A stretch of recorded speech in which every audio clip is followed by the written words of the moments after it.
بسم الله الرحمن الرحيم الحمد لله رب العالمين وصلى الله على سيدنا ونبينا محمد الفاتح لما أغلق الخاتم لما سبق ناصر الحق بالحق والهادي إلى صراطك المستقيم وعلى آله وصحبه حق قدره ومقداره العظيم. Alhamdulillah. In the closing part of lesson 7, we're looking at the fiqh related to bandages and casts. Right? So he mentions a governing principle, rahimahullah ta'ala, Imam Hafiz al-Din al-Nasafi, in the Kanz, he tells us, وَالْمَسْحُ عَلَى الْجَبِيرَةِ وَالْخِرْقَةِ وَخِرْقَةِ الْقُرْحَةِ وَنَحْوِ ذَلِكَ كَالْغَسْلِ. Right? That wiping over bandages and casts and their like is like washing. Meaning, كَالْغَسْلِ لِمَا تَحْتَهَا. Like, it's like washing what is under it. Now the jabira, in the basis, right? The basis of the jabira is that it would be a wooden cast, right? And it's from jabr, which is that which brings something together in a manner that heals. So if someone is sad and you sort of talk to them, etc., that's called jabrul khatir, right? That you help them gather their thinking about something, gather their emotions. Jabrul khatir, right? Allah's name Al-Jabbar has two meanings. Because Jabr has a sense of complete control. So it is a name of majesty. He's Al-Jabbar, right? The overwhelming. But it also has this sense of Jamal. Because he is the healer of broken hearts, right?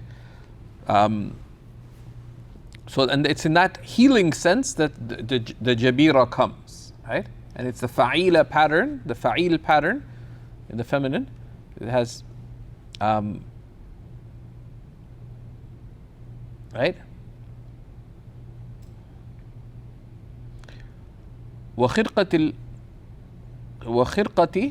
قرحة, right, is wounds, right? So bandages for wounds, right? The khirqa, literally khirqa would be a cloth, but it's that, it's like like gauze and things that which you wrap over wounds, a bandage, right? So, but a qurha in Arabic is a jiraha. وَنَحْوِ ذَلِكَ, and like that, right? كالغسل, right? كالغسل لما تحتها, right? So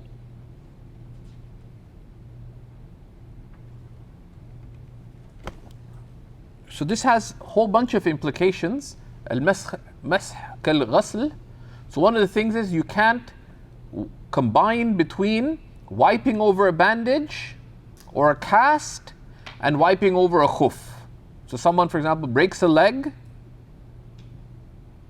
and this is a common mistake because people do break their legs. I tried hard, never managed to do it. Growing up, may Allah keep things as they are. So if someone breaks a leg, so their foot is in a cast, so they wipe over that. But wiping over the cast is like washing what's under it. So can you combine between that and you put on a khuf on the other leg? No. You'd need to wash the other leg. That's one of the practical implications. Right?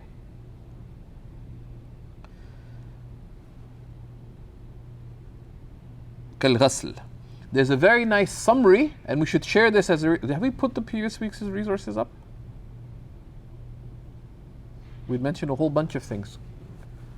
Can we keep a task list for those things? Not just in the notes though? Inshallah, jazakallah khair. We designated you as the Amir of the Durus in your absence, inshallah. Bismillah. You have to, in the Hidayah al-Ala'iyya, he has a list of all, there's a dozen issues that al-masih, al-ghasl kal-masih, al-masih kal-ghasl. Some mention 8, 10, 12 issues that are derivative. But one of the implications of it is فَلَا يُؤَقَّتْ. So there's no time limit for it. There's no فَلَا يَتَوَقَّتْ. Right? So there is no time limit for it. Right? That's one of the implications. وَيُجْمَعُ مَعَ الْغَسْلِ. And you can combine between wiping over these, right? Over these meaning bandages and casts and the like, with washing a limb, on the same limb or different limbs. So whether a bandage or a cast is on part of a limb or a whole limb, you can combine between it and washing. Right? Right? Right?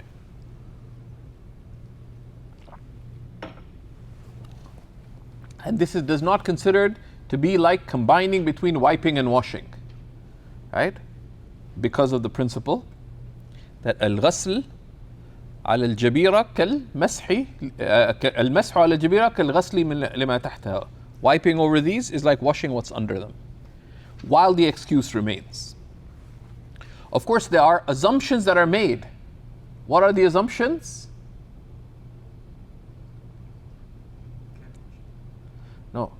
They say that there's an implicit condition that relates to all the tasarrufat of the mukallaf, which is al-aslu as-salama, that the basis is soundness. So that's the initial assumption, right? And the asl is ghasl, is al-ghasl أو المسح المأمور أصلا. So these are only established in the al-udhr. So the assumption of bandages and casts is that they're there for a reason. So for example, if, I don't know if they do it now, they used to do it that, for example, in basketball, some people used to bandage their fingers just so that they didn't twist a finger if they got a pass or something, right? But is that an excuse? No. Right? So that's implicit. That is implicit, but keep that in mind, right? Let's say Sidi Zain got an injury, so he's wearing a couple of bandages. I'm just like, just because he goes on adventures and I don't, doesn't mean I don't put on bandages. He put on 3, you put on 5. You can't just say, okay, well, I'll wipe around it. Right? This is mashroot bil-udhr. Right? But that's understood. Right? But always you have to, these are one of the underlying considerations in anything. Right? That كل ما ثبت على خلاف الأصل فلا بد له من مثبت. Right? That anything that is established contrary to what is the asl, it needs sufficient establishing basis. And here would be the udhr. Right? Because the asl is salama, فما يرجع الشخص إلى السلامة فهو مطلوب. That which would return a person to soundness is religiously sought, which is why sickness is an excuse, for example. Why? For certain things. Because coming back to the asl is sought. Anyways, that's something to keep in mind. The ulama mentioned that, right? You can find, those who dig find.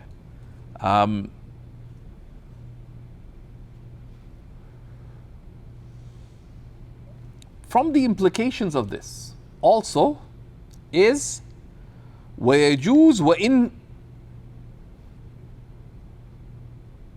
وإن شدها بلا وضوء.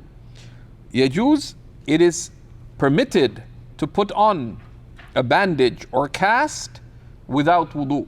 This is from the implication of it being like washing what is under it. Because when you're washing,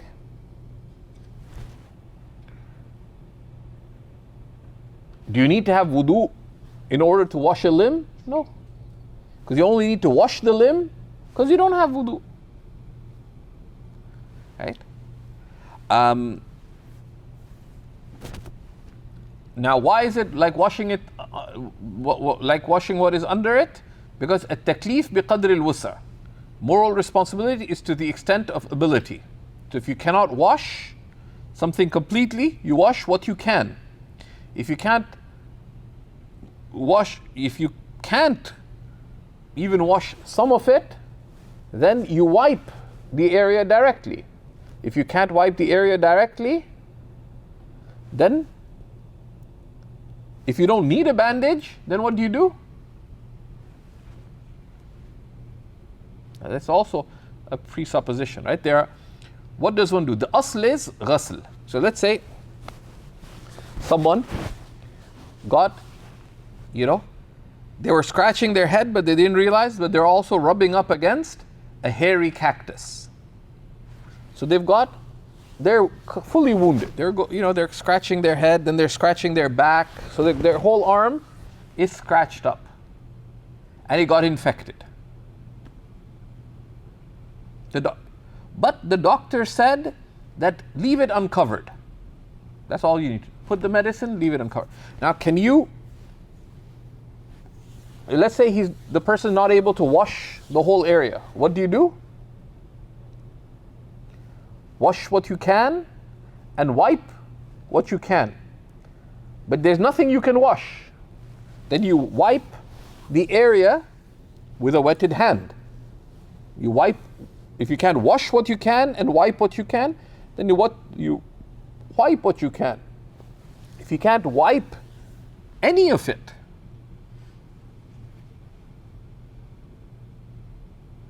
then do you have to put on a bandage to wipe over the bandage? No. This is also implicit here.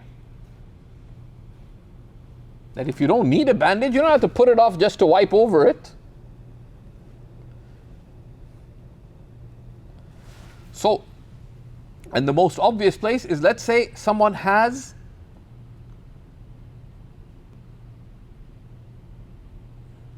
they head-butted a cactus.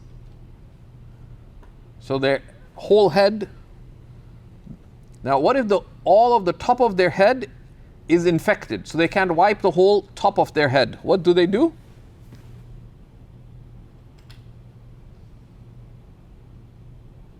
What do? They head-butted the cactus, so they can't wipe the top of their head. What do they do for wudu? Anyone online?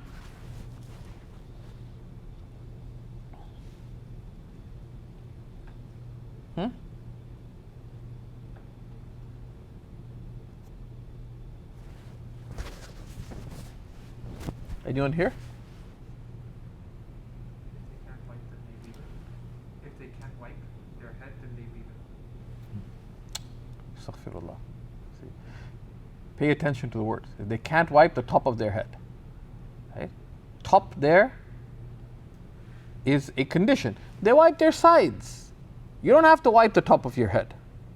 You have to wipe your head. The head starts at the top of the head. The head has 4 parts to it, legally. Front, back,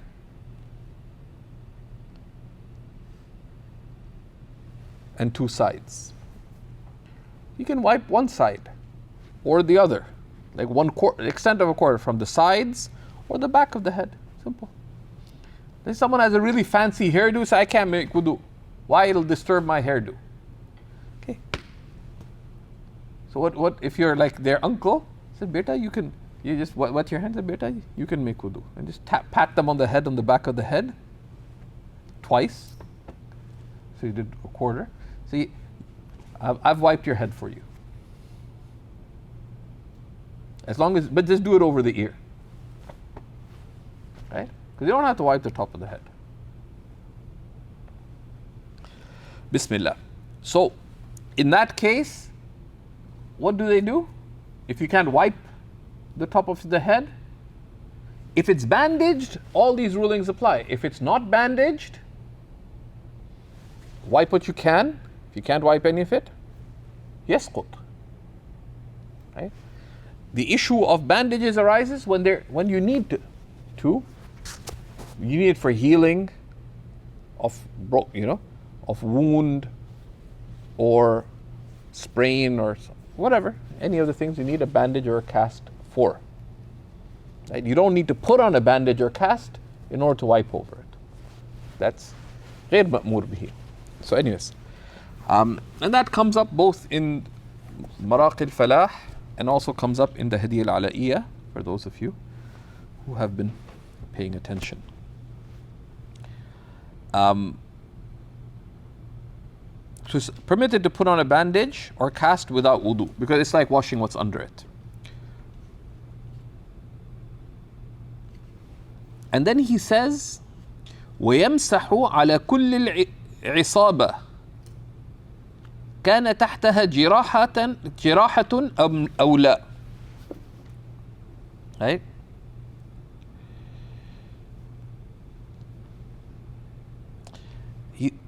So one wipes over the entire cast or bandage, whether there's an actual wound under it or not. Right? The isaba is is what you put over, over a wound, whether there's an actual wound on it, to the extent that is needed. So there's a few things to unpack here. The isaba, يمسح على العصابة. Now let's leave kull outside here. One can wipe over the bandage, right? One can wipe over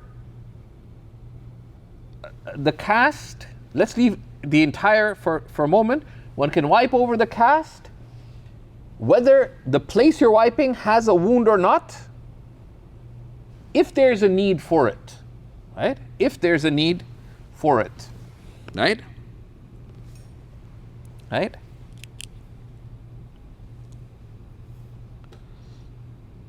Right? But if there's a need for it, right? Like, let's say someone has a big cut down the front of their finger. So they need a bandage. But you can't just put a bandage on the cut, you need to wrap it. Is there a wound on this side? No. So, but you can wipe on this side too, because this bandage was needed. But you cut your finger, do you need to put your whole hand in a bandage? No. So this part would not. There's no need for it. Unless there's a reason. They put a splint, for example, or something, then that's needed. And there's a reasonable need for it or not. Okay. So let's break this down into two parts. One wipes over the يمسح على كل العصابة, just the isaba itself. Right? Now the isaba, conceptually there's a difference between a bandage, a gauze, and a cast. The ruling applies to whether the isaba or these other things. That's not the point, the khirqa or etc. All of them take the same ruling. But having a bandage on has a condition as well, right? And this is mentioned in the Durr, right? المسح على العصابة مقيد بما إذا لم يتمكن من الحل أو يضره الحل. Right? Wiping over a bandage is conditioned by if you cannot remove the bandage, meaning yourself, or there would be a harm, whether physical harm, delay of healing, or undue hardship in having to wrap it every time, or cost. Let's just say that you could get a machine that puts a cast on your arm. If you open the cast, you put it in the machine, it's going to cost. You don't have to do that, right? But you could comfortably, and they wouldn't delay the healing. There's a situation, you can remove the bandage, wash without harm, then you have to remove it, right? And that's also in Nur al-Idah in the Maraqi. So, that's why a lot of people sort of move on from Nur al-Idah. Everything that is here, and I don't want to keep repeating it, because we'll be getting to prayer as well. All of this is in the Nur al-Idah and Maraqi, pretty much. So, if there's anything new here, if you've covered Nur al-Idah and or the Maraqi, then you gotta review. Okay. Okay. This is one aspect. The isaba itself, that keeping on, because it's khilaful asl, right? So you have to ask, is there a need for it? Yes.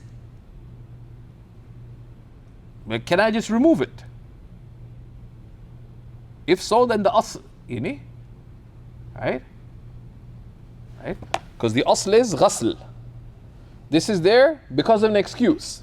So you have to just ask yourself, or it has to be obvious that no, I need to keep it on, like a cast. You're not putting on a cast for decoration, you need it until the doctor has told you that your cast will be removed for 3 weeks. So the 3 weeks you don't have to worry about it, because till then, you don't need it. But with bandages, you need to be careful, because some people, you cut your finger.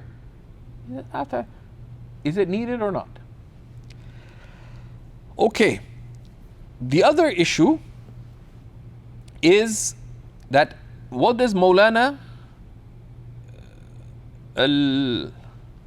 Omar, you should be having this with you.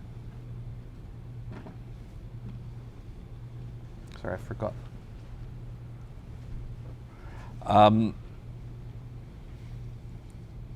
He says, يمسح على كل العصابة. Anyone disagree? One wipes over the entire bandage or cast. Anybody disagree?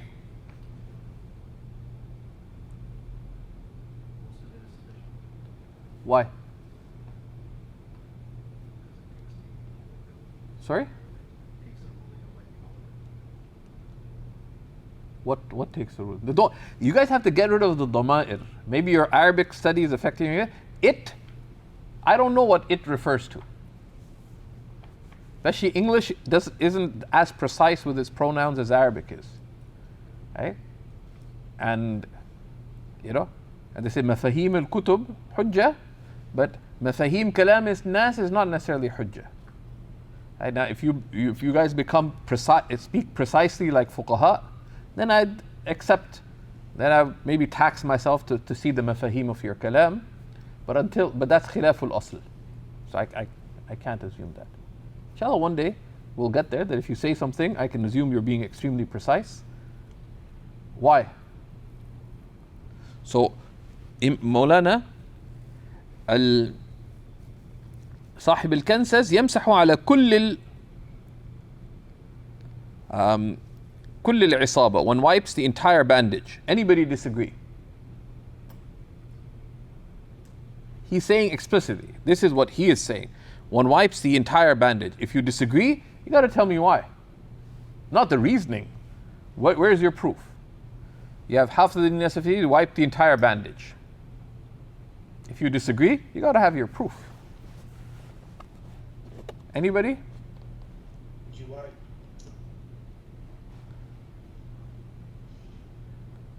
wipe only over the part that requires washing instead of all of it? No. We want proof. Like if you say Imam al-Nasafi, and he is who he is, Hafiz al-Din al-Nasafi, right? That he is.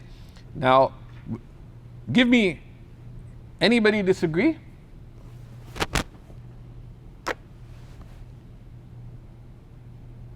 Okay. Guys, let's not sleepwalk through our fiqh, right? Al-faqih man yahfadhu al-furu', right? This stuff, especially if you've covered it. Anybody who's done a centiphilicity, this came up in a centiphilicity, this comes up in Nur al-Idah, it comes up in the Maraqi. etc. How much does one wipe over? most of it. Why? أكثر. No. That's a qaida, but you can't apply a qaida to a hukum. A qaida explains a hukum. It doesn't establish a hukum. The qaid, these sort of qawaid, they're dawabit jami'a. Like you can't establish a hukum by saying لأن الأمور بمقاصدها. No. The qawaid fiqhiyya are جامعة للأحكام لا مثبت له. Be very careful. People who, contemporary ulama, who reason on the basis just of general principles, you got to be very wary. No hukum shari'i is established on general principles like that. Otherwise, you could say whatever you want. We could redo fiqh to establish progressive Islam or regressive Islam. But it's not ma ja'a bihi Rasulullah sallallahu alaihi wasallam. Because it's in the law. What is it? What is it, Nur al-Idah? بخرقة غسله. ولا يستطيع مسحه وجب عليه المسح على أكثر ما شهد به. Okay, good. Now that's a proof. Right? Imam Shurun Bulali mentions that no, most of it is sufficient. Right? Most of it is sufficient. So one wipes over the entire bandage, and this is one narration within the madhab. Right? If you look in Kashf al-Haqa'iq, he explains, because what he had to do was wash the whole thing. The ruling transfers to you had to wash the whole limb. The ruling now transfers to the bandage, but you can't wash a bandage, so you wipe it. So the asl would be that you wipe the whole thing. That's the explanation. But the narration of Al-Hasan ibn Ziyad is from the Imam that in masah al-akth, inna masah al-akthari kafin. Wiping most of it is sufficient. Right? And this riwayah was actually chosen. And they said there's actually no khilaf between the two riwayahs, because having to wipe all of it would be haraj, ghaliban. That's the wisdom. But the wisdom does not establish the ruling. The ruling established textually. That it's textually established, and the ulama of the madhab agreed with it. That is the establishing of the ruling. Right? Right? So that's why Alama Abu Sa'ud rahimahullah ta'ala in his hashiyah says, Al-mufta bihi al-iktifa'u bisti'abi aktharihi. It's sufficient to wipe over most of it, if possible. You don't have to do the whole thing. Because the ghalib is that if there's a wound, etc., if you did all of it with a cast or bandage, if you wiped all of it, if you get the edge, water seeps through a bandage, generally there would be hardship entailed by that, both with bandages and that. If you can do the whole thing, that's better, but it's sufficient to do most of it. Right? And they explain out the reasoning. So that's mentioned by Abu Sa'ud. The same thing is in the Tanweer, likewise in the Maraqi. That's Abi. Clear? So this is one riwayah in the madhab. This is more cautious, but, and there's a way they joined between the two. I don't want to go into that too much. If you dug, you'd see the discussion on that. Okay. Right? كان تحتها جراحة أولى. Whether there's an actual wound under it or not, on condition that بشرط الحاجة إليها. Right? Right? As long as there's need for it.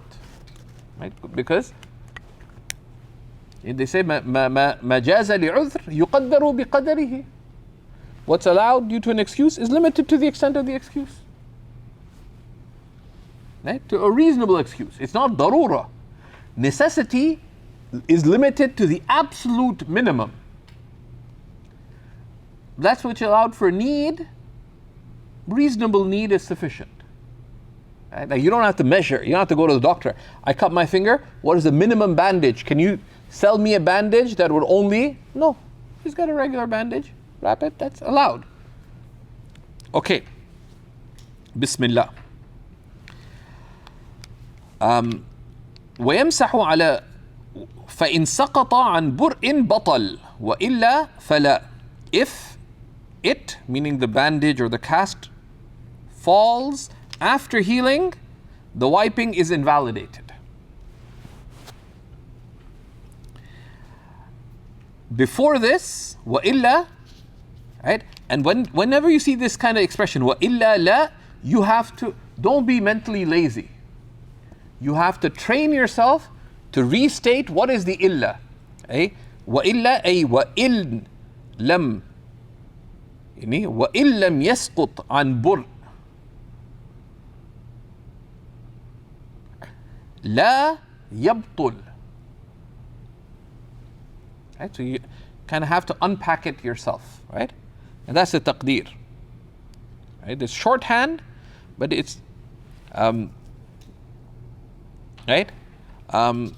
So if it before this, it isn't, meaning if the bandage falls off after healing, the wiping is invalidated. And likewise, if you take it off before it's healing, the wiping is not invalidated. If it falls off by itself, or if you took it off, it has the same thing. Because the ibra isn't bis-suqut, but by it being off. Whether it fell off, you took it off, it came off, they're all the same. Right? Bur is healing. صحة العضو. Right? Bur refers to صحة العضو. Right? Batal, the wiping. Right? So if you're praying and you went into sujood and your bandage got stuck on the floor and you got up and the bandage came off and you realized my finger has healed, your prayer is invalidated. Mentioned by Abu Sa'ud and others. Right? Actually mentioned by Miskin, Mullah Miskin. Because the udhr is gone. Then one would wash the area, right? If it falls off or comes off upon healing, it's gone. Which is why the assumption is if you got a bandage that you need it. But once in a while, you should test the assumption. Let's say you cut your finger, just a regular cut. It was bleeding a little bit. 5 days later, if you heard that Zubayr, 5 days, he cut his finger, he stabbed himself with his fountain pen. He put a band, it was bleeding. It's a brutal fountain pen. Right? 5 days later, he's got the same bandage on. Would you believe it? No. Is that a reason? Is that dhann? No, that's wahm. So anyways, so there's a lot of assumptions, right?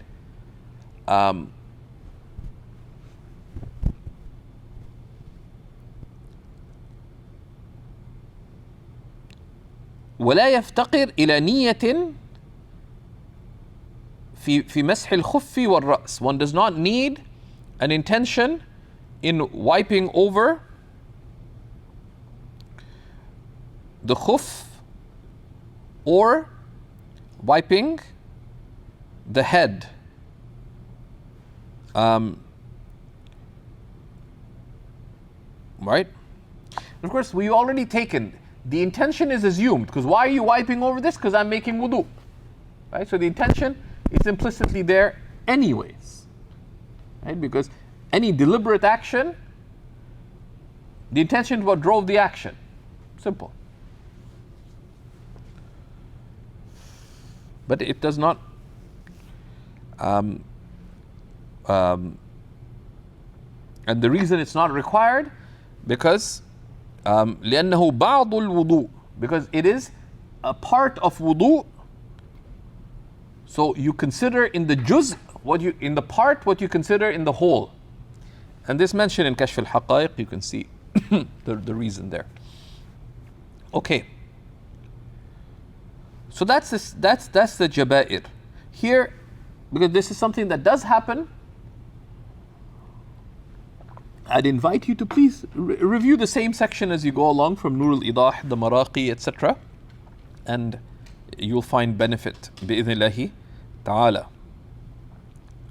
And then we're going to start, bi'idhnillah, in lesson 8, by looking at Kitab al-Hayd, bi'idhnillah. Any questions before we close this part of the lesson? I just had a quick question about the wiping. You mentioned that you have to wipe over most of the cast. If, for example, the cast is over your arm, such that it goes past your elbow, do you have to wipe up to your elbow, or just most of it, even if it doesn't, the wipe doesn't cover the entire? No, so that's a good question. So if you have a cast that goes past, we're talking about most of the cast within the limit of the limb that must be washed or wiped. Because let's say someone broke both their forearm and their bicep, whatever the upper arm, like they both broke both bones. So they've got the whole arm in a cast. Do they have to wipe their upper arm? No, because, so that's a good question, that you only have to wipe most of the cast within the limit of what must be washed or wiped within wudu. Someone's got their whole leg in a cast. Do you have to wipe the whole leg? No, they just have to, because the wiping over the cast here is substituting for what? For? Say it in. Washing it for ghusl. Right? For ghusl. We have to take voice projection lessons from Uncle Zain. And you have to assume you're talking to someone in that corner over there. So in theater they say when you're speaking, right? Just imagine you're having an audible conversation with someone at the back. So even when you're speaking at a normal voice, and part of you just have to have a lot of air in your lungs. Right? And it's important with elderly shuyukh because they tend to have weaker hearing. And not quite so elderly shuyukh as well, especially if they use earphones a lot. Okay. Any questions? Any other questions with respect to bandages? So bandages, because the assumption is most of you, all of you would have studied before, now will be coming after hayd and najasa to have ended purity. What a talib ilm does in things like this, use this as an opportunity when you finish tahara, that you would have reviewed what you do in the Kanz, but you also use it as a review to do at least a flash review of Nur al-Idah. If you've done Quduri, do a flash review of what you did in Quduri. Right? Things that you know, obviously you can go really quickly, but there's parts that, let's say in the class, you're like not quite there. Those parts you identify. Where do I need to consolidate? So use that. So the talib ilm, they say, the talib ilm is, the journey of talib al-ilm is like traveling in a caravan, but it's you, right? It's you and your belongings. Now it helps in a caravan to have other people traveling with you, so you help one another, but also like every stage of the journey. So let's say you're traveling from Mecca to Baghdad, and you're buying and selling on the way, so that when you get to the market in Baghdad, you can trade. But if on the way you keep losing what you traded on the way, you get to Baghdad, you get to this big market. So I have come from Mecca. What have you come with? And you look in your caravan, I don't really have anything.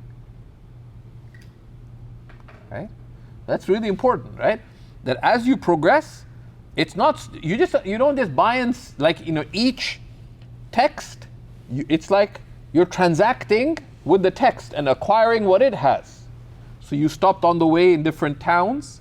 That's all nice.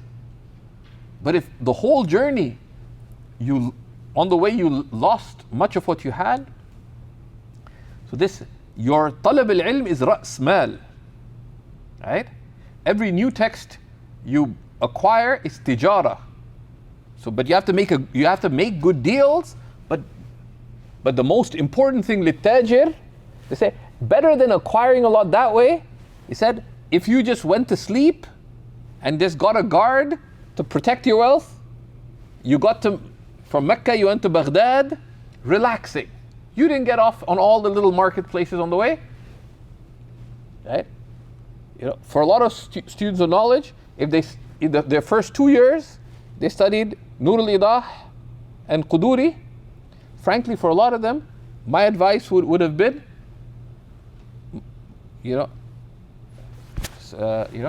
Sister Maryam, my advice would be, the next 4 years, just consolidate Nur al-Idah and Quduri and relax. Don't worry about, balagha, don't worry about anything. Just know Nur al-Idah and Quduri and chillax for 4 years. If we could have like ilm fights, Sister Maryam could beat Shaykha Fatima, who says she's done the Hidayah, but doesn't understand Quduri and Nur al-Idah. Not just in ibadat, in the other chapters. Right? So that's my rant before Kitab al-Hayd, is really review. Right? And if you feel that the other things are really raw, and it's good, keep going with this, but review those two things. We'll start the next class in 2 minutes. Just have to renew my wudu, inshallah. So we'll start with Hayd. Shaykh Talal al-Ahdab, and who's a genius. He's at Zaytuna now for for teaching graduate studies there. He mentioned, alhamdulillah, when he started studying fiqh, he understood alhamdulillah, he's brilliant. He's one of the few people I've met in my life who I can say really is a genius. Finding everything pretty straightforward. But then they got to Hayd. He's like, what is this? So he went to his teacher, said, Sheikh, I don't understand. And he's a very respected scholar in Tarablus. He said, Sheikh, I don't understand Kitab al-Hayd. The Sheikh said, my dear son, don't worry, nor do I. So in a poem in Shafi'i fiqh called Nihayat al-Tadrib by al-Imriti, he says, and I'm a recovering erstwhile Shafi'i, says, حيض نفاس واستحاضة وفهمها يحتاج للرياضة. حيض, nifas, and istihada, and understanding them requires much practice. So we'll touch upon that as well. So we'll start in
الرحمن الرحيم الحمد لله رب العالمين وصلى الله وسلم وبارك على ختم الأنبياء وإمام المرسلين وعلى آله وصحبه وسلم. اللهم علمنا ما ينفعنا وانفعنا بما علمتنا وزدنا من فضلك علما وعملا وإخلاصا يا رب العالمين. Alhamdulillah. Lesson 8 of our lessons on Kanz al-Daqa'iq is on menstruation. And here, of course, since we are 2 chapters away from the end of Tahara, the Talib Ilm should always be looking at, the Talib Ilm has, what's from the Mashaykh class, has 3-dimensional study. One dimension is what is in front of them. And what is in front of them, meaning the class that is coming up. Right? And sometimes the Mashaykh would just test you're like, as a Talib Ilm, you're under the microscope of your teachers, right? Like teachers who care, right? And they say, so, what lessons do you have this week? And so, and the Talib Ilm who's prepared, they know the whole week and what's coming up. And they assess the seriousness of the student from that. That, okay, you went to them on a Friday, it's a social lunch, and they're just in conversation. When you lower your guard, say, so how's the dars going with Sheikh so-and-so? What's coming up next week? What's coming up in the next week? Right? So there's something right in front of you, right? It has to be right there, right? But there's also what's behind you, because you want to take it into you must retain all of that, and that has to be part of your planning. But there's also things that are coming up, right? And serious students. So Sheikh Mu'min al-Annan, who's one of my teachers and lifelong friends, he's director of the Arabic language program at Seekers, but he's a mentor. But when my teacher, he was going to study a particular text with Sheikh Adib, and I was attending with him. He'd be, aren't you getting excited? I said, why? He said, what's coming up in the text? And the class that we're attending, that we got prepared for it, but I was like, it seems pretty straightforward. I've done a bunch of Aqidah texts myself. He said, no, not this week. It's like a couple of weeks down. He said, the mabhath of such and such issues coming up. It'd be really interesting to ask Sheikh Adib about this, and this. Right? So Sheikh Umar al-Sabbagh, one of the early Mashaykh Ma'ad al-Fath, did Sharh Qatr al-Nada with him. He said what he took from his teachers, amongst them Sheikh Salih Farfour, the founder of Ma'ad al-Fath, whom he studied with directly, is that the serious student should be prepared 5 lessons in advance. That if you fell ill or had guests or went on, traveled for your 1-year anniversary or whatever, you came back, you don't say, oh my God, I have to catch up. No, you're 5 classes ahead, properly prepared. Bismillah. So, we've just looked at wiping over khufs, their basis, their conditions, and when wiping over khufs ends, and we looked at the issue of bandages. So, that, you just mentally, the exercise always is like, even when you're reading a book of fiqh, right? You have a book in front of you. So I have, just quite a fascinating book. I don't know if it's a decent edition, by Al-Khabbazi, the author of the Mughni in usul al-fiqh, called Al-Hadi in Ilm al-Kalam. So when you finish reading a section, before you start the next one, you just ask yourself, okay, what's the hasil of the previous section? You mentally ask yourself a few questions, right? If you can answer them, then yeah, go ahead. Otherwise, just quickly review. So menstruation, right? Menstruation,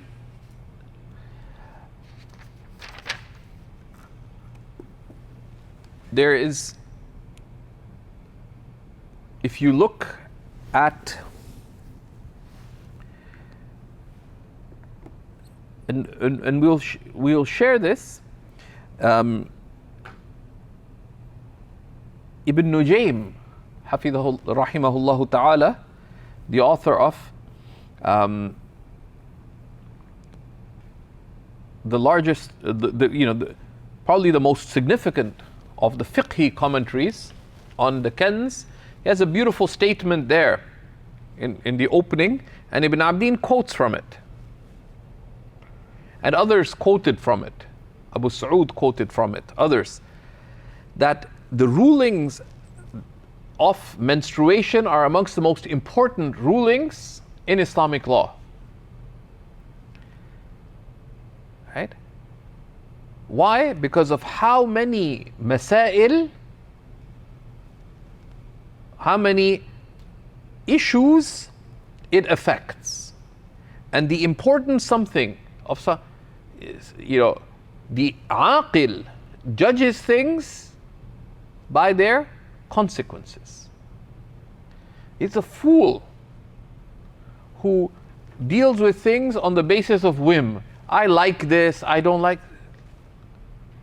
You're not, the insan isn't al-hayawan al-wahim. Right? They're not the hayawan, al-hayawan al-shahawani, your desires, your whims. I like this, I want this, I like this. That's a whimsical animal.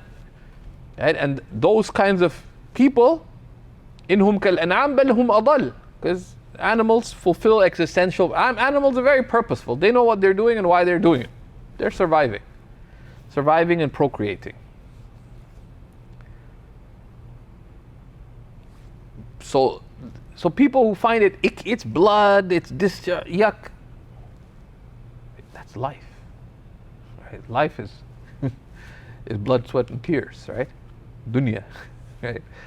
But you judge things by their consequences, by their implications. That in that sense, this is one of the most important areas. Number one. Another way you judge, so for ilm, one of the tests for something that matters is what is the khatar. So some things are judged by sharaf, by their nobility, right? Allah has praised it, His Messenger has praised it. You won't find a book on fada'ilul hayd, right? Fada'il ilm al-hayd. You won't find that. Right? So there's something we know it's sharaf because of what's textually come of it. Inna Allah yuhibbu man yata'allam al-hayd. There are no such verses of Quran or hadiths, right? But they say, لأن شرف العلم بحسب خطر الجهل به. It's one of the strong tests of any knowledge. You test the importance of any subject, that what is the consequence of not knowing this? At a personal level, in your individual responsibility, you're responsible for yourself, and you're responsible for your family. قُوا أَنفُسَكُمْ وَأَهْلِيكُمْ نَارًا. Right? But also in terms of fard kifaya, of a talib ilm, that to be able to teach others, it's one of the areas that has grave consequence. And also you have to look at where the ummah of Rasulullah sallallahu alaihi wasallam is at. At individual level, this is directly important for women, but it's also directly important for men because their own families don't know the ahkam typically. Even ulama. Number one. Number two, in the ummah there's a grave lack of knowledge of this. Right? And that's very, very dangerous. Very, very dangerous. That's been the case because خُلِقَ الْإِنسَانُ عَجُولًا, the human beings been created hasty. Right? For the common person, there are hardly any good resources on this in the English language. There's a few things here and there, but they're just scattered and limited, sadly. So it's important to take seriously. Two of the best resources in English are, one is a book on coming of age. What's the title? Do you know the title of the book? By Shaykh Hidayah Hartford. Yeah, the Muslim Girl's Guide to Coming of Age. That's actually a good introduction to the core rulings of Hayd. So there's 4 resources that we'll recommend here. And Amir Saab, if you could just, right, number 1 is the Muslim Girl's Guide to Coming of Age, compiled by Shaykh Hidayah Hartford. Then there is a ilmi reference. It's particularly useful for Tulab Ilm, which is Shaykh Hidayah Hartford and Shaykh Ashraf Munib, all-star couple. Their translation and commentary of Birgivi's treatise on menstruation, and based on Ibn Abidin's commentary on it.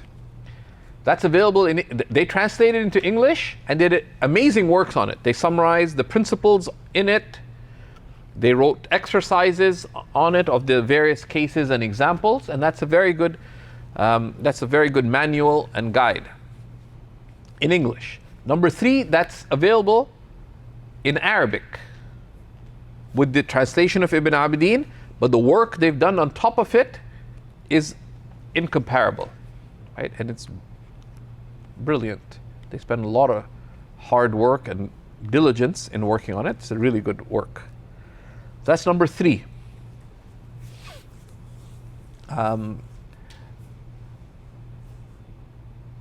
They have an institute called the Hidayah Institute. It's not named after Ustad Hidayah, it's not named after Shaykh Hidayah. It's named after the Hidayah of Imam al-Marghinani. I know that directly from Shaykh Ashraf. Said, please don't laugh at me. I said, Sidi, you're my, why would I laugh at you? He said, we call it the Hidayah Institute.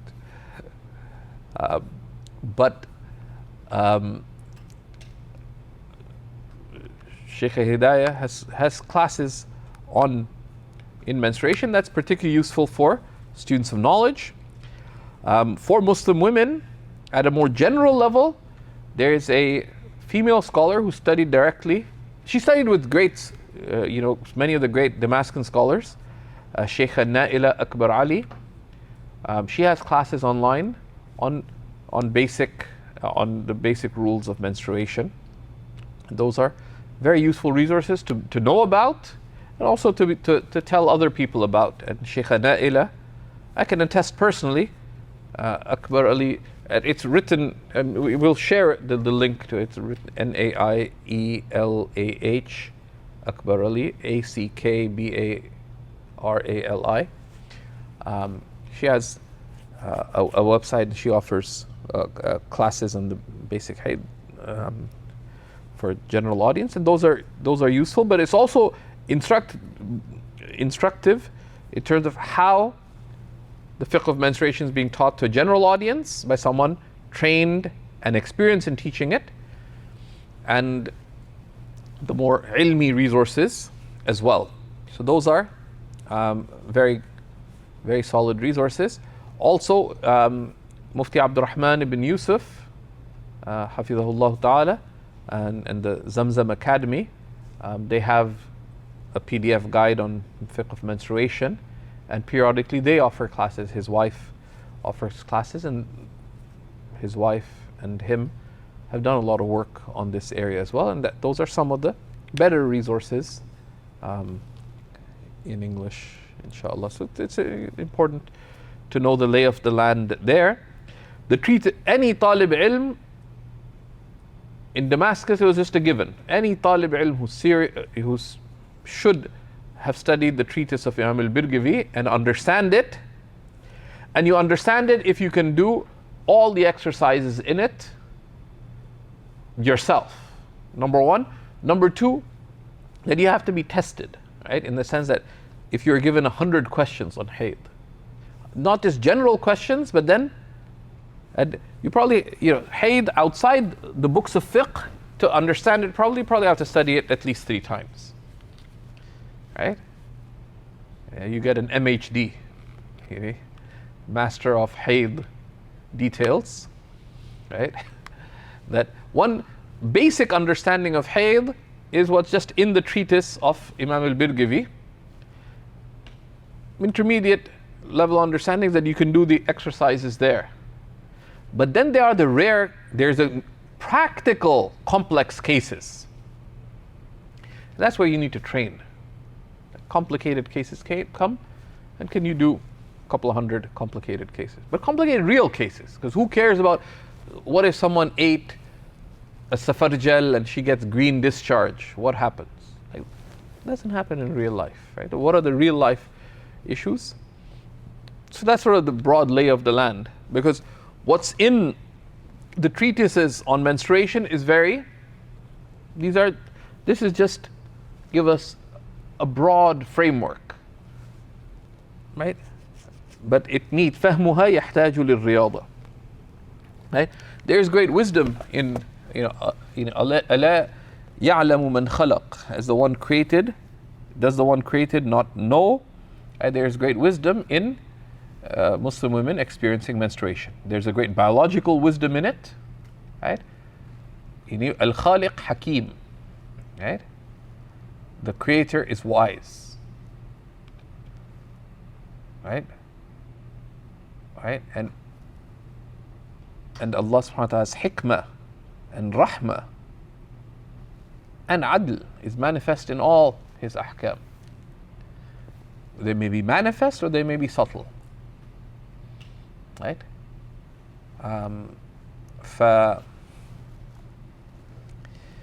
So that's something that we need to be aware of. There's wisdom in it. We don't accept anything that this is somehow a punishment for women. No, this is part of the ikram al-ilahi lil-insan. لَقَدْ كَرَّمْنَا بَنِي آدَمَ. Allah subhanahu wa ta'ala does not say لَقَدْ كَرَّمْنَا الرِّجَالِ. Right? Bani Adam, in case and so this sense that this is because Eve, right? They both ate from the shajara, which may not have been a tree, as you must be familiar with, right? It was not necessarily an apple. What is a shajara? It's branches of whatever branches are off the ground. Really? Yeah, but it has a trunk, right? So it's that which has a trunk, and therefore its branches are off the ground, right? But a shajara, like technically in classical Arabic, although more recent usage does not encompass that, wheat would be considered shajar. So some of the mufassirin, if you see, they say, qila, it's al-hinta, it's wheat, because it has a trunk, and then it has, its head, which is off the ground. Anyways, so there's great wisdom in this, both biologically in its physical reality, and there is religious wisdom in it as well, and established by the command of Allah subhanahu wa ta'ala. And it's important to just be aware, and as a simple framework, any of the rulings of Allah subhanahu wa ta'ala, we have to approach them with these, that this has a hukmullah, this is the ruling of Allah. You can't just tell people, just say sami'na wa ata'na. We have to convey to people that there is wisdom in it, there is mercy in it, and there's justice in it. Right? We may discern it or not. It may be manifest or not. It may be worldly or next worldly.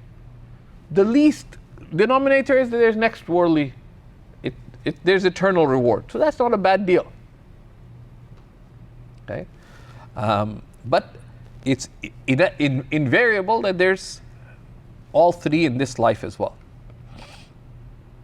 And we talked about one needs to know it in depth.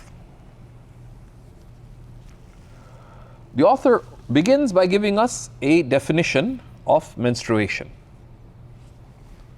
Right, so he tells us, rahmatullahi ta'ala alayhi, قال الإمام حافظ الدين النسفي رحمة الله تعالى عليه هو دم ينفضه رحم امرأة سليمة عن داء وصغر. Right? It is menstruation is blood that is emitted by the womb of a woman free from ailment. And that is any condition that would cause the blood to come, right? So it's not sickness necessarily, it's any condition, right? And who is not a child, right? And who is not characterized by being a child. So things are known by their definitions, right?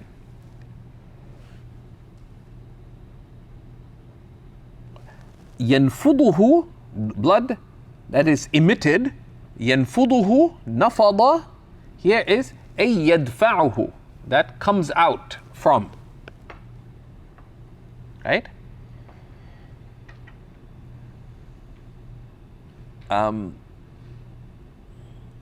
By salima an da, free of ailment or free of an unusual condition, would exclude a number of things, amongst them, but it's not the only. It would exclude a woman who reached sin al-iyas, who has gone past what would be considered legal menopause. And it's important. Sin al-iyas is legal menopause.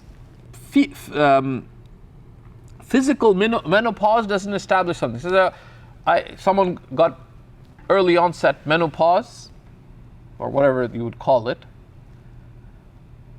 5 years later, blood came back, it came back.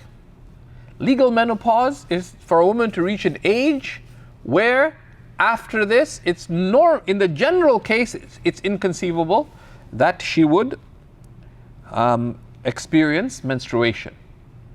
And they differed on the fatwa with respect to what is the sin al-iyas, right? Some said 50 years, some said 55, some said 60. And there's ikhtilaf in fatwa about that. And you can see what Nur al-Idah says. Did Nur al-Idah mention sin al-iyas? It's not in the matan, right? But it comes up in Shumba, but there's several aqwal that are musahhaha. And one of the reasons why the age of legal menopause, because it can also differ based on different ethnic backgrounds, different conditions, and so on, right? Okay. Or if there's a wound, right? If there's a wound, right, to which the bleeding is directly ascribable. And sighar, right, or who is not a child, anything less than any discharge or bleeding seen by a girl less than the age of 9 is considered irregular. It's not considered menstruation, even if it ولو كانت على هيئة الحيض, and even if it is like hayd, right? Because the minimum age of bulugh for girls is 9 lunar years.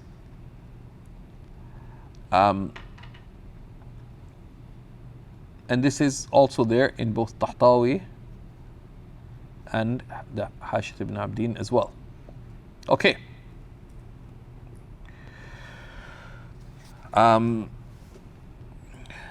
Hayd, the word hada, is that which comes out, right? So hada al-wadi, there's that which comes out or gushes out, but it's gushing is not even it dribbles out, it's the same thing, right? So yanfuduhu, this is a descriptive word, right? Because typically it comes out with bid-dafa, but that just means that it came out. It only came out because there's some force driving it, but even if it dribbles out, it still fulfills the condition. So it includes less than the age of 9, that a child is someone here, because the minimum age that someone could hit puberty legally would be considered the age of 9. There are other potential opinions. So let's say you go to the rural area somewhere, and suddenly you find a whole bunch of people who are all experiencing early onset menstruation, etc. Consult a well-trained faqih, because there are other opinions there. But the assumption will be that it's irregular discharge. Okay. Then the duration. The duration, both its minimum and maximum, is an ijtihadi matter. And there's ikhtilaf on both the beginning and the end, even within the madhab. And there's also difference on what would be sufficient to establish the beginning of the hayd, and also what would be sufficient to establish the end of the hayd. We're not going to get into those differences. But one has to have clear dabt of the clear, precise understanding of the core issues, the underlying principles and their applications, but then there are a whole series of exceptions. But one needs to get to a situation where one can make dabt of all those, to have precise ability to apply all of those. Why? Because there are details related to hayd that are ijtihadi. So what is within da'irat al-ijtihad, they say وَلَوْ أَخَذَ مُفْتٍ بِشَيْءٍ مِنَ الْأَقْوَالِ الضَّعِيفَةِ طَلَبًا لِلتَّيْسِيرِ كَانَ حَسَنًا. If a mufti, and this is a mufti, not a muftka person, right? Like a mufti, like someone, like the trained faqih, takes any of these weak opinions, meaning the ones that are not relied upon, but that have a basis. So they're able to distinguish between a sahih, wal da'if, wal shadh. They can distinguish between the sound opinions, the weak opinions, and the aberrant opinions. But there are weak opinions that are followable in it. If someone needs to ask, so which ones can I follow? Stick to the sahih, take the other ones to someone who's trained. Simple as that, right? If you can't distinguish between them, then you're not the kind of person who can apply those. Simple as that. Okay? Someone comes to, where would I cut to get to the liver? You wouldn't let them do surgery. Okay? What's another way I can get to the lungs? If a surgeon has to ask that, they shouldn't be doing alternative lung surgery, right? Because they don't know. But that's part of getting to dabt of these issues. Okay, but we're not going to unpack those. And don't pay attention to them, even if you're preparing that Abu Yusuf said this and so and so said this. Don't pay attention, navigational attention to those things right now. Okay.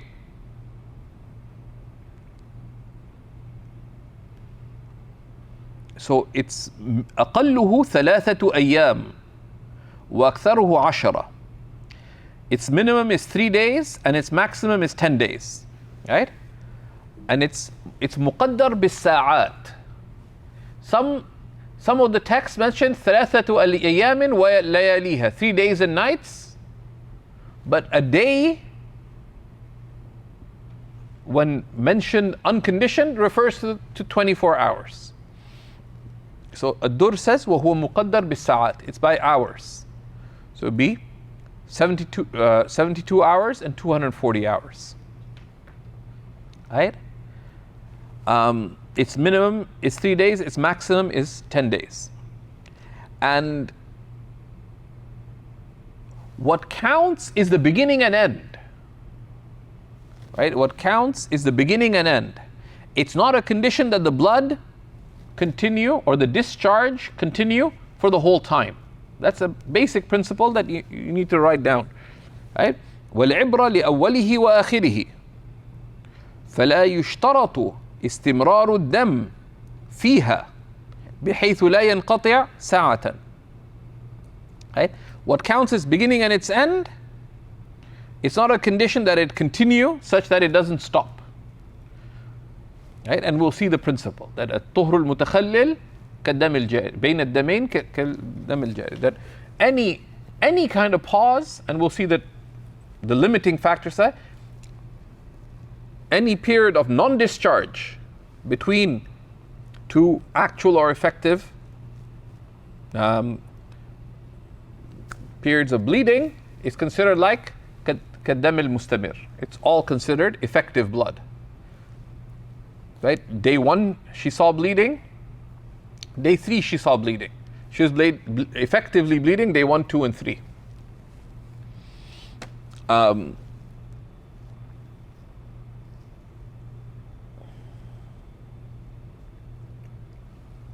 So he says, وَمَا نَقَصَ أَوْ زَادَ اسْتِحَاضَةً.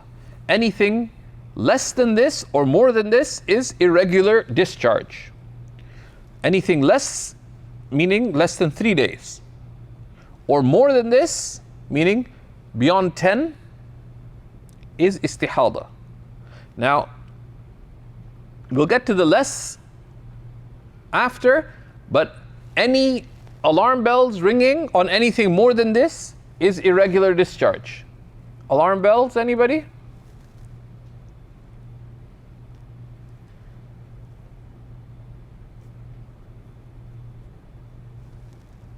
Anyone online?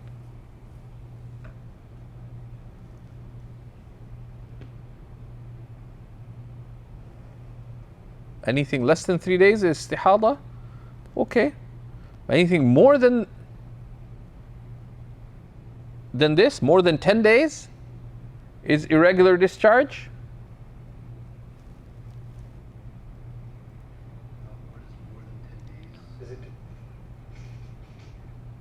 Does it depend on a regular habit?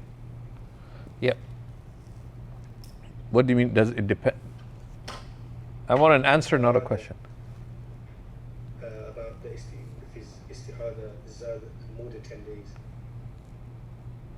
It can sometimes, would it sometimes depend on what her ada is? So if it's, for example, 11 days, then that one day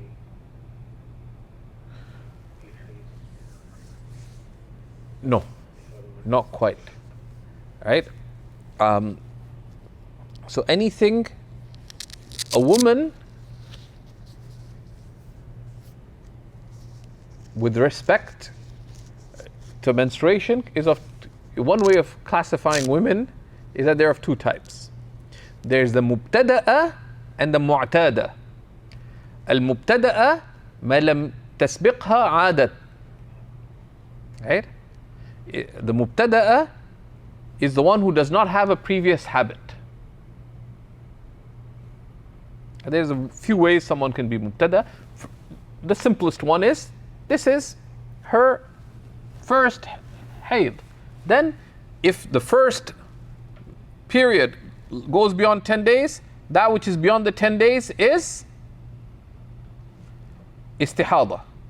10 days would be hayd, 11th would be istihada. But the mu'tada, the second type of woman, is someone who has a menstrual habit. So the mu'tada, the one who has a previous menstrual habit, let's say her habit is 7 days.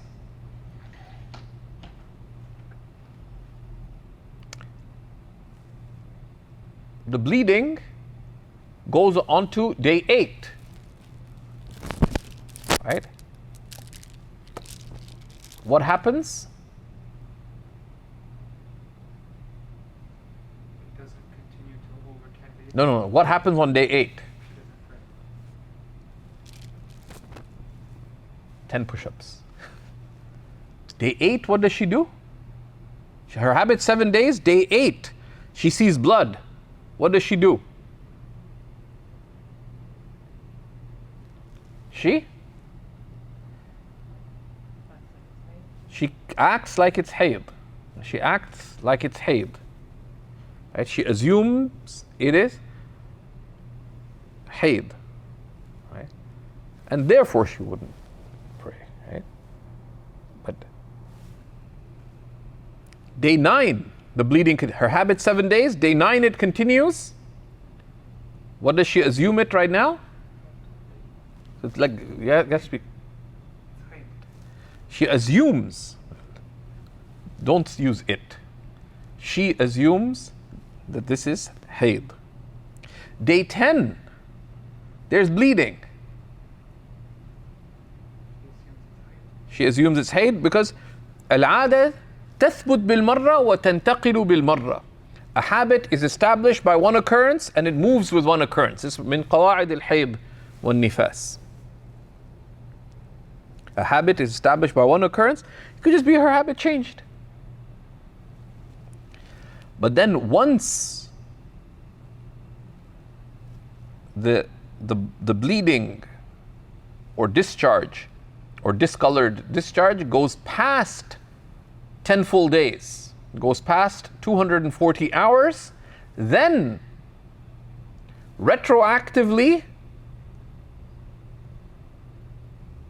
we would deem that her habit remained what it was, which was 7 days. And what went beyond the habit, what is it? Would be considered istihada. And corrective measures would be required. Corrective measures would be required. Because post facto, after the fact, day 8, 9, and 10, was she required to pray? Post facto. She was rewarded for not praying because she was obeying the command of Allah subhanahu wa ta'ala. After the fact, she has the honor of having been rewarded before for that and the honor of praying those prayers and of having the ilm that is the basis of human nobility, right?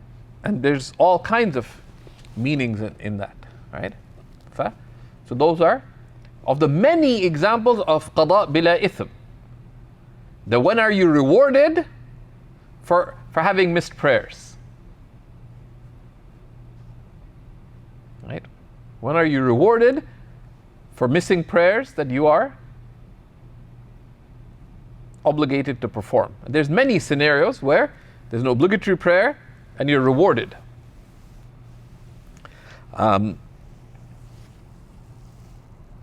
Okay. So this is a nuance. Its maximum period is 10 days. This is ijmal. This is in summary. Like, or anything less than this or more than this is irregular discharge. Right? What does it say, Nur al-Idah? In? Right? Here, what the student of knowledge will do, and I don't want to spoon feed it, I have it right in front of me, is things like this. You could annotate this from Nur al-Idah, and please do so. Right? Right? Right? So more than 10, الزائد على العشرة استحاضة في حق المبتدأ. What's more than 10 is istihada with respect to the mubtada'a, the one who does not have a previous menstrual habit. As for the mu'tada, the one who has a previous menstrual habit, then فما زاد على عادتها وتجاوز العشرة في الحيض والأربعين في النفاس يكون استحاضة. As for the one who has a habit, then that which goes beyond her habit, on condition of passing 10 days, it will be after the fact deemed to have been istihada. And then she would act after the fact accordingly with respect to prayer and fasting. And you should be familiar with this. If you're not familiar with this with respect to Nur al-Idah, then you didn't really study Nur al-Idah. Right? You'll be like my friend who came into our geography class saying, like, the teacher's middle of saying something, put up his hand, and we thought, cool guy, because he strutted into class, sat in the back. We're like, because interesting people sat in the back, boring people sat in the front. He said, at the back. I said, sir, I know all about this because I have a textbook about this. Like, I want to say nerds sit in the front, right? But then he got like 2.5 out of 10 in the test that came up. The thing has a textbook about it. So I asked him, what happened to the textbook? He said, it's in India. Right? So the fact that, yeah, I studied it, so I don't know it, why? Because it was a year ago. That's like having your textbook in India. Right? That doesn't benefit you or anyone else. So you should be familiar with this, but this is the principle. Right? Here, big asterisk. Anything more than this is irregular discharge. In the general case, if it goes past her habit and then goes past 10 days, then anything beyond her habit is irregular discharge. And he also tells us, وَمَا سِوَى الْبَيَاضِ الْخَالِصِ حَيْض. Anything besides clear discharge is menstruation. Right? Meaning, وَمَا سِوَى الْبَيَاضِ الْخَالِصِ فِي مُدَّةِ الْحَيْضِ حَيْضٌ. Right? Any discolored discharge. Right? Any discolored discharge.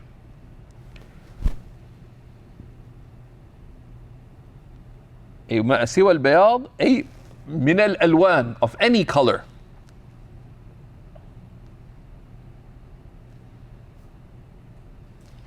في مدة الحيض, in the time, in the possible period of hayd, is considered hayd legally.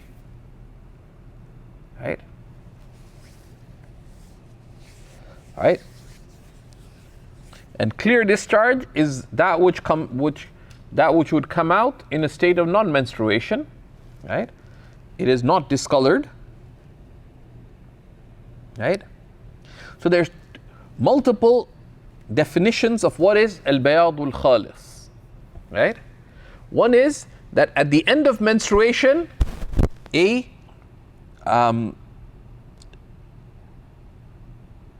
something that resembles white thread, but not white thread in that it looks like a thread, but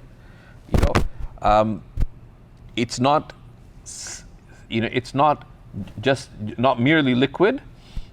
It comes out, and sort of the wisdom of it coming out, it clears out the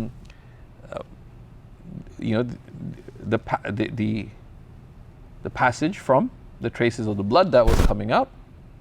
That typically happens, but you don't have to see that white thing, that bayad al-khalis, as this thing.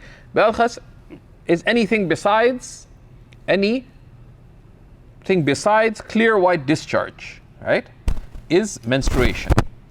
So they say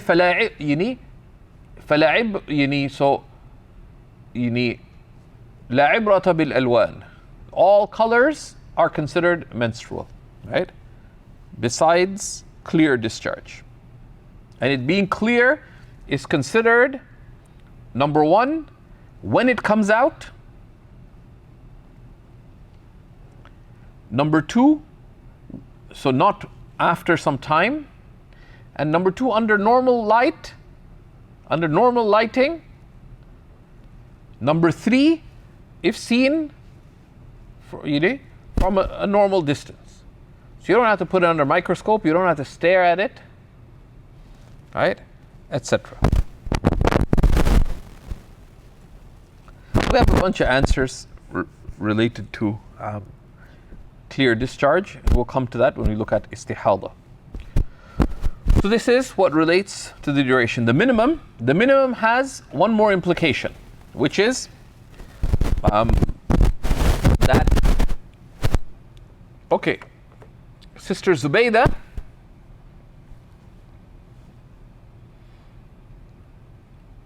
after a regular tuhur, a regular period of purity, day one, and she's a very disciplined person, and her physical processes, her physical life processes, her FLPs are all regular too. Day 1, she sees blood.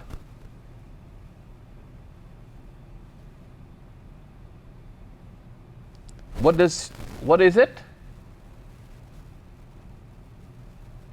So after a tuhur, after a period of purity, day 1 she sees blood. Has it reached the minimum of hayd? So is it istihada? What is it? Anyone online? It didn't last 3 days. So, but what does she consider it on day 1?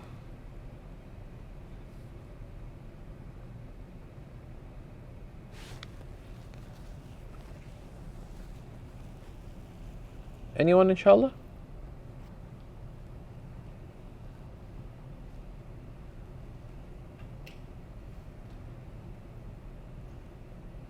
So after tuhur, she sees 1 day of bleeding. Has that lasted 3 days? No. The minimum hayd is 3 days. But what does she consider the bleeding on day 1? Istihada? Beep. No. Folks, please don't sleepwalk through your studies. Because this comes up, like if you've done ascent to felicity, it comes up in ascent to felicity. It comes up in Nur al-Idah. It comes up in Quduri.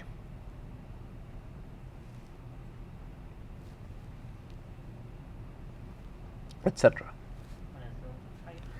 It is assumed menstrual. Why? Because al-asl as-sihha. The basis is that soundness.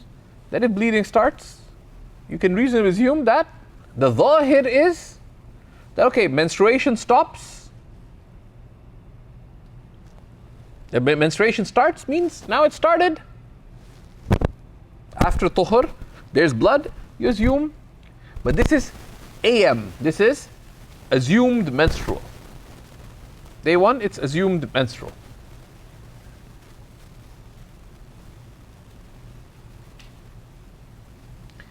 Day 2, it's assumed menstrual. Day 3 finishes, now it is menstruation. Now if it stops in the middle, second day, and of course it's considered by hours, but let's just say second day, she wakes up for Fajr. So her bleeding is very convenient. Zubaydah is just a very straightforward person. Her bleeding starts with the adhan of Fajr. Allahu Akbar, bleeding starts. So she woke up for Fajr. There's no blood.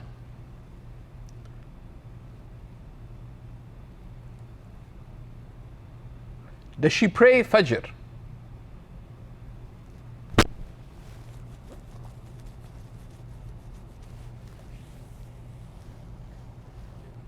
Her habit is not that it starts or stops, then she would.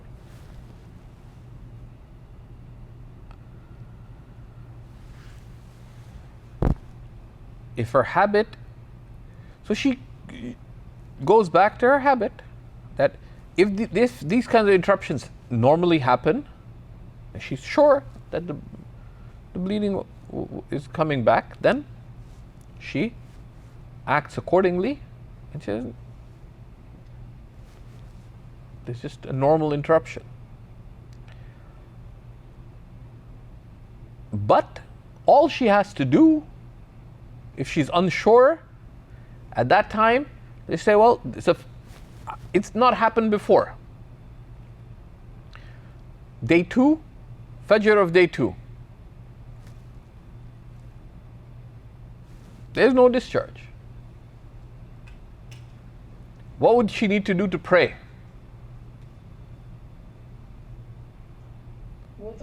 Wudu. Because it's less than 3 days. Okay? So it's very straightforward. And that, unless she's reasonably sure, this corresponds to her habit that these intermittent gaps, make wudu and pray. Okay. So some of us for sure need to do solid review of this. Man wajada khairan falyahmadillah. Whoever finds the good, let them praise Allah. Right? Ascribe it to Allah subhanahu wa ta'ala, be grateful, but even if there's slight chips in your understanding, then review. وَمَنْ وَجَدَ غَيْرَ ذَلِكَ, and whoever finds other than that, فَلَا يَلُومَنَّ إِلَّا نَفْسَهُ, then only blame yourself. But what's meant by that is positive blame, which is blame that is recognition of error coupled with rectification in what comes ahead. There's no way to say, I'm such a loser, I'm no good talib ilm. That is waswasa from the shaitan. Positive blame, the lawm al-mahmud shar'an, is ما فيه اعتراف واعتراف التقصير مع التصحيح. Right? Recognition of shortcoming and rectification. That's the only blame that counts. Otherwise, there's a negative self-blame, which is dismotivating, but it's also it's waswasa of the shaitan, amal al-shaitan. Number 3, it's a trick of the nafs. Imam al-Sulami in Uyub al-Nafs deems one of the most basic uyub of the nafs is false self-blame. I'm such a loser, I shouldn't have done that, etc. But then next time it happens, you do exactly the same thing. That was useless self-blame. You just drunk a coffee instead. Right? Because if that blame's not going to lead to change, there's nothing to it. Right? From the change, of course, is repentance. If it was sinful, you repent. But the repentance has al-azm ala adam al-aud, resolve not to return to it. So the same thing applies to self-blame. Right? Crying for one's shortcomings and faults is also only praiseworthy if it is coupled with resolve to change. Otherwise, it's actually a type of delusion. Every once in a while you feel bad, I'm such a loser, so you go attend Sheikh Zubair's talks, and he says, fear Allah, say, oh yeah, Allah, and you cry a little bit, long a little bit for Jannah, and it's this type of religious entertainment. Then you go out. Is there any resolve to change? If there isn't, then that's just religious showmanship. Right? So be aware. So these are the baseline rulings of hayd, right? These are the baseline rulings of hayd. Then he'll tell us about its ahkam, right? Its ahkam. Bi'idhnillah. And we'll continue from here, inshaAllah ta'ala, but I think there's a consistent theme today of please be prepared. Right?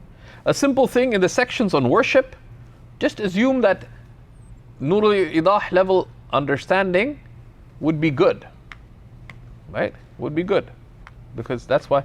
Or even if you haven't studied Nur al-Idah, but you've done something like Ascent to Felicity, like just level 1, and it's expected. If you've done Quduri, review what you did in Quduri. If you find that, oh my God, Quduri sounds like it's in Syriac, not in Arabic, then go back and rectify that bi'idhnillahi ta'ala.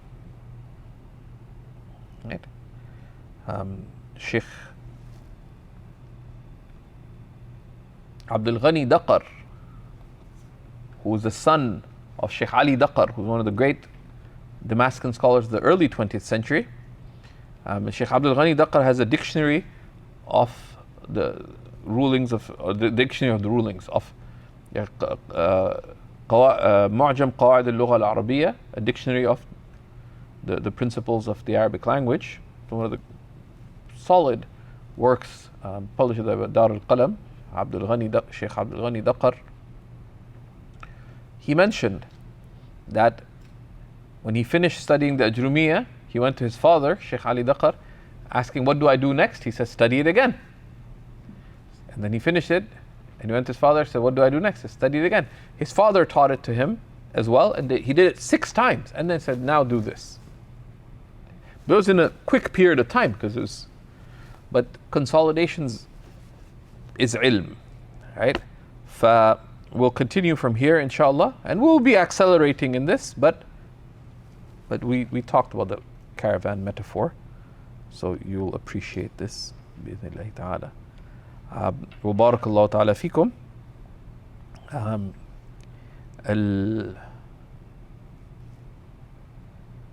Right.